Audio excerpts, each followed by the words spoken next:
Hello and thank you for joining me for another Alex on Tech and ITY video. I'm here at CES Asia and I'm joined by Gary Shapiro, the President and the CEO of CES. Welcome to the program. Thank you. It's an honor to be here, and I'm so glad you made the trip to Shanghai, China to be here. Thank you. Well, you sponsored me as one of the sponsorship journalists, so I'm very grateful for that. But just look, it's your fourth CES and you've had 50 in the States. What sort of growth have you seen at CES over the past 4 years, given that this is the Asian century and so much of the stuff we buy is all made here? Well, we started this 4 years ago, and it started with a good size. It was over 100,000 square feet, and now we're over 2.5 times that size. We're up 25% over last year. We'll have over 40,000 people, over 500 exhibitors, and it's amazing what we have. It's not only Chinese companies, but they're from around the world, but the Chinese companies have certainly come a long way from, copycat, Me Too, to unique, entrepreneurial, innovative companies with beautiful stands. Now, I know you'll say that I need to walk through halls 1 to 5, but for the people watching at home, and I'll be filming as much as I can, but what are a couple of real standouts that have caught your eye that are great things to see at CES Asia this year? Well, standouts are there's a number of very innovative car companies with new cars. They're electric, they're self-driving. They're brands you haven't heard of, but there's huge investments in them. China's a big market, and they're making some wise investments. Also, what we're seeing is a large startup area. There's a lot of Chinese and French and startups here as well, and Dutch as well. And of course, there's for the first time we have a whole focus on artificial intelligence. Absolutely, it's the big thing. 35 companies where they're showing solutions to real problems in the world, and they're very clever in doing that. Of course, AR and VR is very big as well, and then there's a whole range of categories of products which are very hot, very important, whether it's drones to 3D printing, to all sorts of things which are just solutions or algorithms or new services.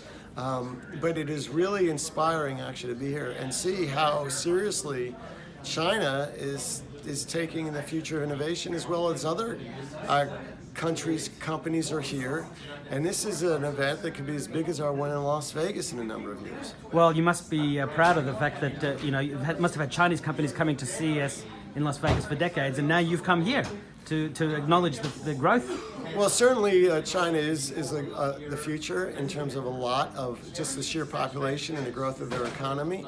But we're also seeing is about 2/3 of the companies here do not exhibit in CES in Las Vegas. So there's two different worlds, the Asian world, if you will, and then CES, which is a global event. Of course, the one in Las Vegas is still very, very much larger by a factor of at least tenfold. But this is a faster growth rate, honestly. And no doubt you're helping some of the top Chinese players who haven't been to CES Las Vegas to say, come on next year and exhibit there. Well, they're welcome to try. It's a pretty much sold out event at this point. Yeah. It's one of the things, but what we're really focused on innovation of any type, and if you're a startup, for example, in Las Vegas, we'll have over 1,000 startups. Here we'll have over 100. Yeah. Now, we've only got about 1 minute and 40 seconds left on our 5-minute interview. I always like to ask the people I'm interviewing to share some of the best advice that you've received in life to help you get where you are today.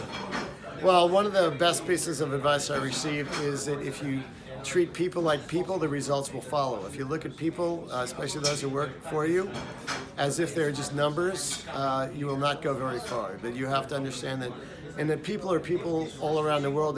They share the same emotions. They love their family. They care about their future. And if you understand that, you'll get along with a lot of people across cultures. So what would your final message be, not just to ITY viewers and readers, but to future CES attendees, whether it's in Las Vegas or in Shanghai? Well, we are all living in a remarkable era, the era of innovation, which is almost logarithmic in how it's increasing. And the solutions that are coming down the pike in so many areas are predictable, whether it's self-driving cars or healthcare, which is predictive and analytics, will allow treatments that are specific to you. Or it's in not only mobility, but AR and VR, and robots are coming as well. And what we're seeing now is cross-fertilization, and real innovation is when you have ideas across different platforms and you get new ones.